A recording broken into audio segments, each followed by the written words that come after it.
Imagine if adjusting bedtime routines could drastically improve your child with autism's behavior and daily functioning. Sleep disturbances, we know, are a normal and common occurrence in kids on the spectrum, specifically in two areas, both in the area of long extended periods to fall asleep, but also in the random places that they can wake and sometimes be up for the rest of the day, some starting at 3 a.m. So this actually makes even the everyday challenges that families are already facing with this condition even harder to manage. So what happens if we don't address this though? The truth is that if we're not supporting these healthy sleep patterns, we're actually risking not just like their immediate health that is showing up in the day-to-day. Like we see this when our kids are not sleeping, but it also affects their long-term development. Hi, I'm Natalie Pelto. I'm the co-founder of Blue Life RX. And at Blue Life RX, we transform lives through lifestyle medicine tailored specifically for families dealing with autism. That is where I thrive and have multiple certifications in, specifically one in advanced brain development with nutrition and multiple certifications in lifestyle medicine itself. So I want to talk to you guys a little bit about Lucas, a very sweet boy who used to be up all night, and his name has been changed for confidentiality purposes. But it would lead to exhausting days filled with tantrum, disengagement, addiction to screens. And his parents tried everything, literally from medication, night lights, nothing worked. They did not have a lifestyle medicine approach. Once they implemented the lifestyle medicine principles around the sleep pillar, his entire bedtime routine changed, and so did this outcome. So first, I get it. All right. You might be thinking, my child just isn't a good sleeper. Like there's nothing that's going to change that. It's just how they were born. But I want to challenge your thoughts around that, because with the right strategies, even the most restless child can actually achieve restorative sleep. And this is where the kicker is that most of us do not know that that sleep is actually linked to the beginning of our day. So we often believe that a 1 hour pre-bedtime routine is what will get our child to sleep, but that isn't true. The truth is that everything everything in the morning and throughout our day gears us towards a healthy sleep at night. And it's no different for the other way around. Our sleep gears us towards a very happy, healthy day. And we can see this in our behavior and our kids' behavior when they have a poor sleep.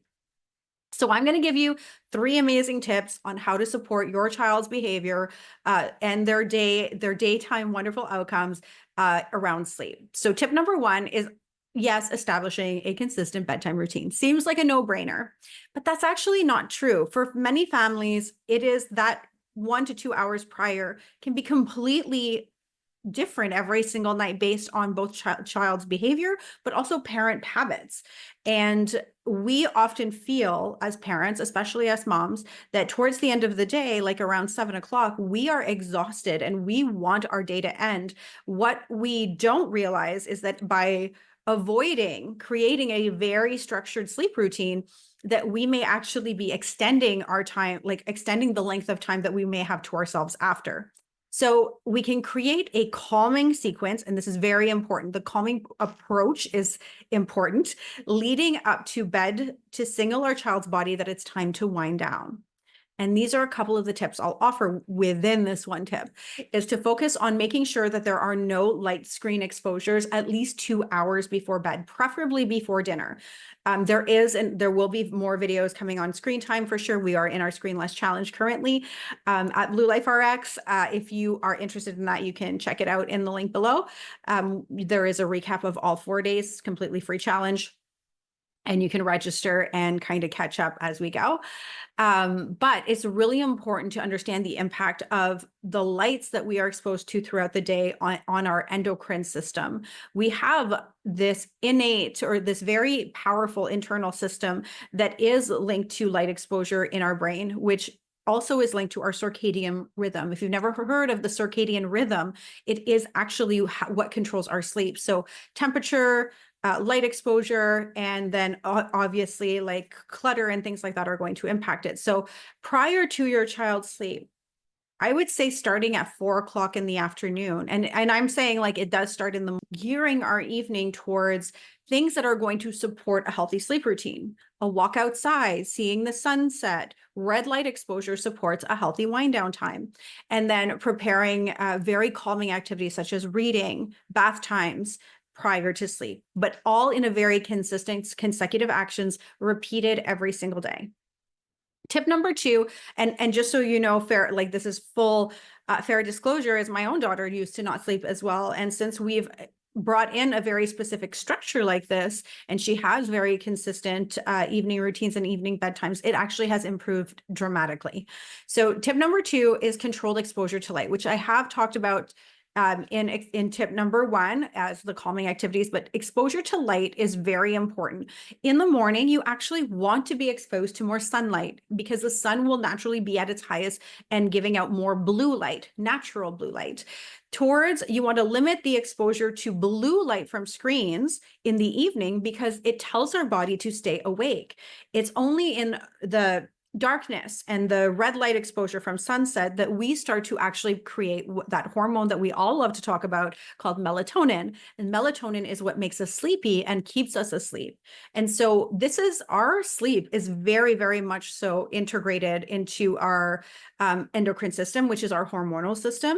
And so as you heal or recalibrate the chemistry within the body with food, light exposure, outdoors, movement, and all the other pillars of lifestyle medicine, you're actually improving these things. So you want to increase natural light during the day, like I said, and then to help regulate the natural sleep-wake cycle. Cortisol in the morning to help us wake up, melatonin at night to help us sleep. And just so you know, interestingly enough, serotonin, which is a really important hormone that we have that creates happiness and safety, is actually the thing that converts to melatonin at night. So the more that our children feel regulated, happy, and supported during the day and connected to family, the better sleep they're going to have at night as well.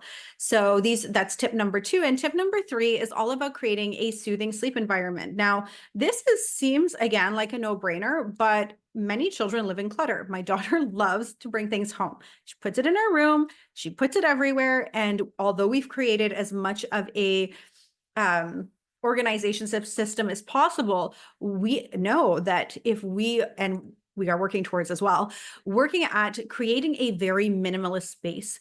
Your room and bedroom and the area you sleep, you do better, and we do better as humans when it is very minimalist and free from clutter. It also helps to not keep the mind awake at night. Kids are often found playing with toys at night. Those who do not sleep, they come out of their cribs, they come out of their bed, and they are playing with things. And so creating that area as just a sleeping area so that your child associates bedroom with sleeping time is a very important thing as well.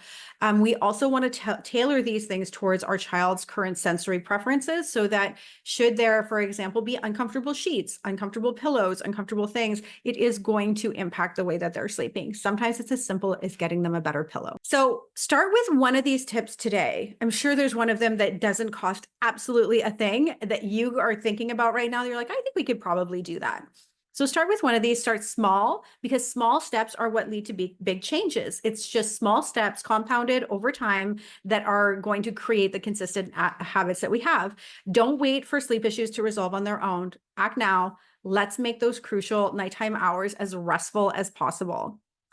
So I want to thank you for tuning in. If you're looking at more ways to enhance your child's quality sleep through lifestyle medicine, do not forget to subscribe. Do not forget to check out in the comments the Blue Life Autism webinar, which is going to completely revolutionize how you think about autism and your ability to support your child in a completely different way. And if you have any questions, absolutely feel free to reach out. We love hearing from you.